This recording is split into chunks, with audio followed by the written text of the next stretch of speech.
Hello, everyone. Welcome to this second week of our course on education and pedagogy. And today we shall be looking at AI, adaptive and personalized learning.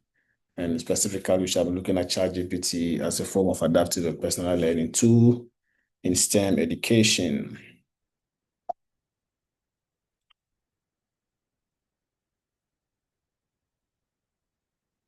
So our objectives for this particular presentation will be to analyze ChatGPT's technological affordances and instructional benefits for science teachers. We shall define personalized and adaptive learning and look at how they are related as well as how they are differentiated. And we shall also show concrete ChatGPT prompt by way of demonstration as to how science teaching is done and reflect on key takeaways for practice. So AI in STEM education is something that we know. It's something that has come to stay with us. It's not only in STEM education, it cuts across all fields of education. And as we know that it supports our education, no matter which field you find yourself, it supports content creation. It helps us in terms of teaching and learning, instruction, student, teachers, administrators. Everybody is in one way or the other benefiting from AI. And when it comes to classroom, we can also use it for assessment, we can use it for analytics and scale, making sure that we get real-time feedback, and so on and so forth. So ChatGPT, as we know, it has become, there has been reports that it has become of major concern in the educational domain because of the concerns that it raises about ethics, academic integrity, misuse, policy gaps, and so on and so forth. So there is a need for us as educators, and to be specific for me as a science educator, to into it and not only focus on the bad aspect of it, but of course the benefits, and make sure that we look at how we can manage to bring in policy guidelines or directions that will help us in the near future. Because in the near future, we are going to see more of it, and there is nothing that we can do to stop it. So for ChatGPT as an AI tool, I always say that we don't have to see AI tools, and an example is ChatGPT, as something that is only look at the bad aspect of it, as that it allows students to cheat or whatever. But we should look at it as a tool, and one of the affordances is that it is being offered as a tool to enhance our teaching and learning. And in my context, in STEM education or science education, it helps in teaching and learning instruction. It makes things a bit easier, and it's easy to navigate. And one of also it's for the technological affordance. We can talk about the support that it gives in terms of for students and teachers. Students are using to look for information to help in understanding ideas. Teachers are using it to help them in their instruction and lesson planning, and so on and so forth. It also helps to personalize learning, and this is just in time practice. Where it gives an explanation when to individuals in terms of what they view and how they see a particular concept and content. And it also helps us to stimulate strong tutoring in terms of dialogues. So ChatGPT, its technical affordances offers a lot on scale in terms of science education. Now, the instructional benefits. We have already mentioned a lot of them, the instructional benefits of ChatGPT. And just to recap, is to know that it gives us feedback, positive, instant feedback. And like we are going to look at a demonstration very soon, that we see that once you put in a prompt, it gives you some kind of feedback as to what you are looking for, and you can reframe it or reprompt it for it to give you whatever you want based on the prompts that you put into the AI platform. It also reduces time. Like I said, now you don't need to things that you could have taken you weeks or days to do with AI. An example of ChatGPT, you are able to get those informations and those resources just within the matter of minutes. It's just like putting in the right information, and it also helps in the support for self or regularized learning. So you are able to organize yourself. You can learn at any time. You can do whatever you want in terms of how you feel and what you want to get in terms of your personalized viewpoint. And that is some of the benefits of AI or ChatGPT in terms of science teaching and learning. Now let's look at ChatGPT for science educators and what it is and how it works. So ChatGPT, as we all know, is a generative AI chatbot that uses language models to generate human-like text or human-like feedback to answer questions and stimulate dialogue based on the prompts. And the kind of prompts that we give to the AI platform will depend on what kind of responses or feedback that we get from the AI platform. So the how good you are or how skillful you are in terms of the kind of AI prompts you give to ChatGPT will determine how good the feedback or responses that you get from them. And we have already talked about the technical affordances for them for science teaching, which includes rapid question generation. If you want to find out a question or formulate a question about certain things, you can easily do it. It gives us multiple explanation levels. So, for example, you want to talk about matter, you want to talk about state of matter, and you want to look at it at different levels, maybe for elementary, for middle school, for high school, for college. ChatGPT can be able to give you all those different extent of their definition, and you can pick based on your level of understanding and whichever one you think that is good for you to give you a conceptual understanding of whatever you are doing. It gives us scaffolding hit. It's able to break down things for us to understand complex issues, break them down to our level of understanding.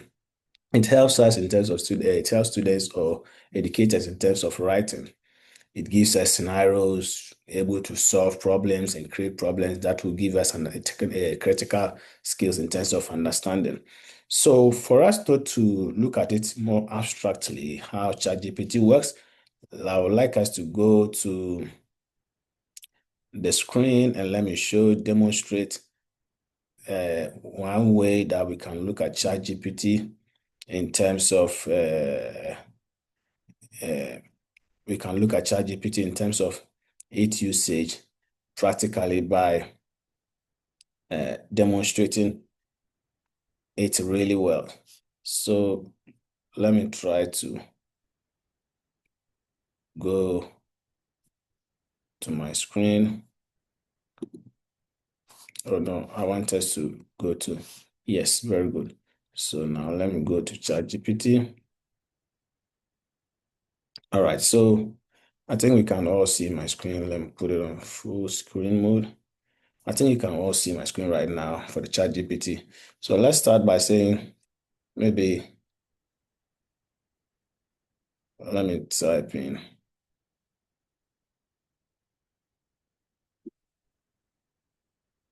let me go with this, good evening. So I'm starting by greeting. Yeah, so I say good evening. I'm initiating a conversation. I say good evening. Then to say, okay, good evening. And then let me move this a bit. Then I'll ask this question. Let's say we want to talk about, let's say physics. That's my major field, physics. Okay, what about so it's a show. What physics topic or problem would you like us to help you with? So it's asking me a question of what physics problem. Now I want to talk about electrical. Let's talk about electrical circuit. Okay, so great. What about electrical circuits would you like to work on? So send a question, diagram, or topic, and I want that you want me to explain. So I want to talk about electrical circuit diagrams. Electrical circuit diagrams.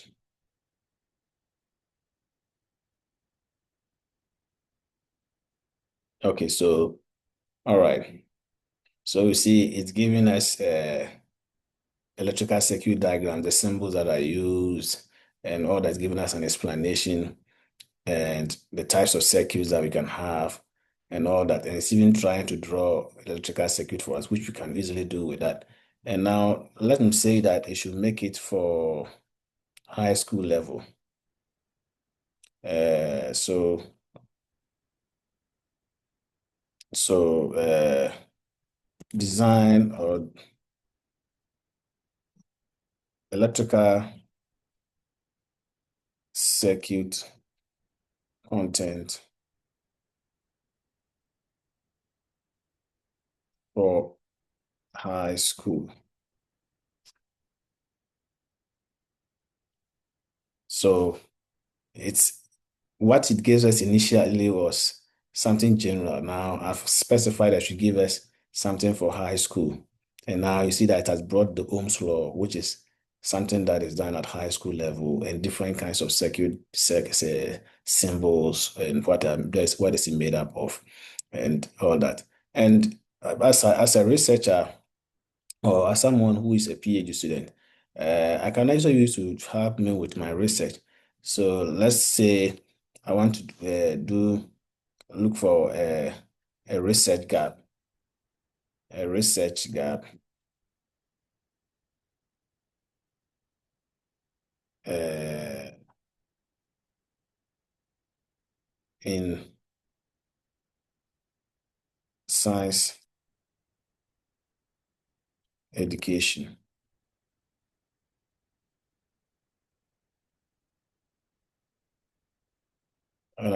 Research gap in science education. So it's like here is a clear structure, science research in science education suitable for high school undergraduate. So it's coming to give me what is science educational research. So because I gave it that kind of prompt, it couldn't this is the responses that it gave me. Now let's say I want current publications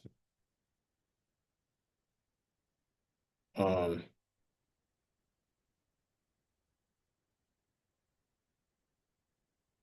educational or in science education.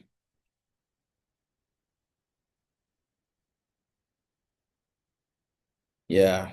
So you see, it's giving me current publications in science education. So if I have something, a specific topic, these are current publications that has given me science education. And we can verify this from all the major platforms for literature, either Google Scholar or PubMed or whichever, or JSTOR and so on and so forth. Just verify by putting in the title to see whether what ChatGPT gave you is the right thing.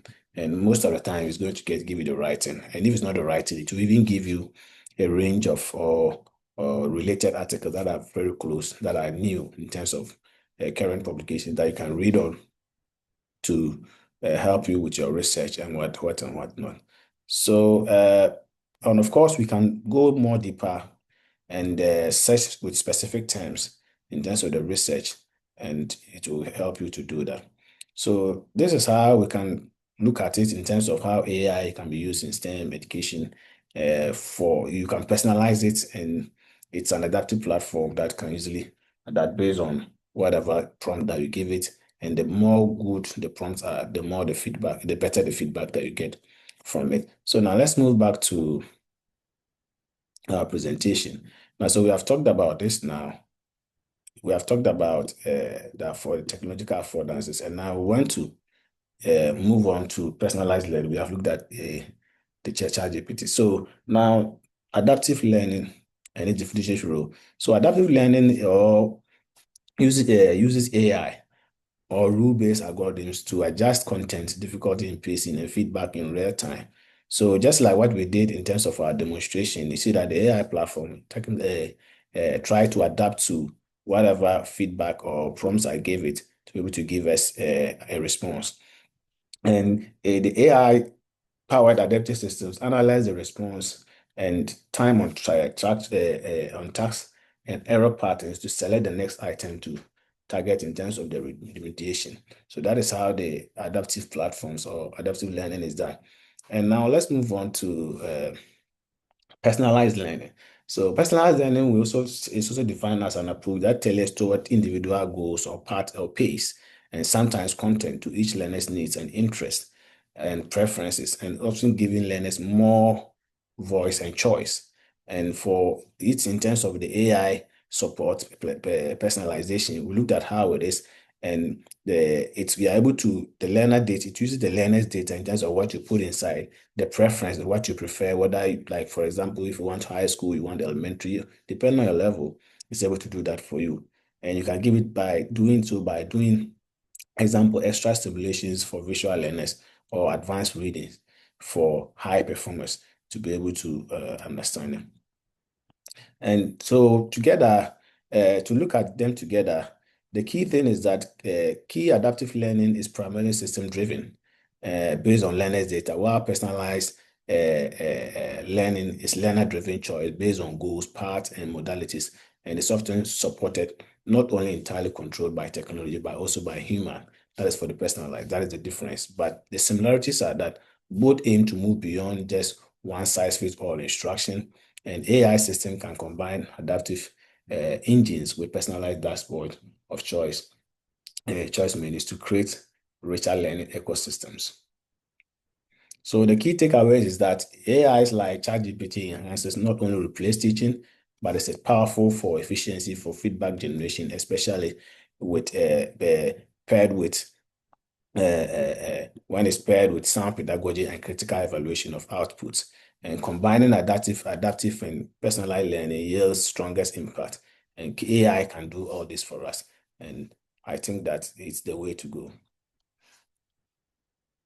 So these are the references that I use for this particular presentation. Thank you very much for your time and see you in our next video. Cheers.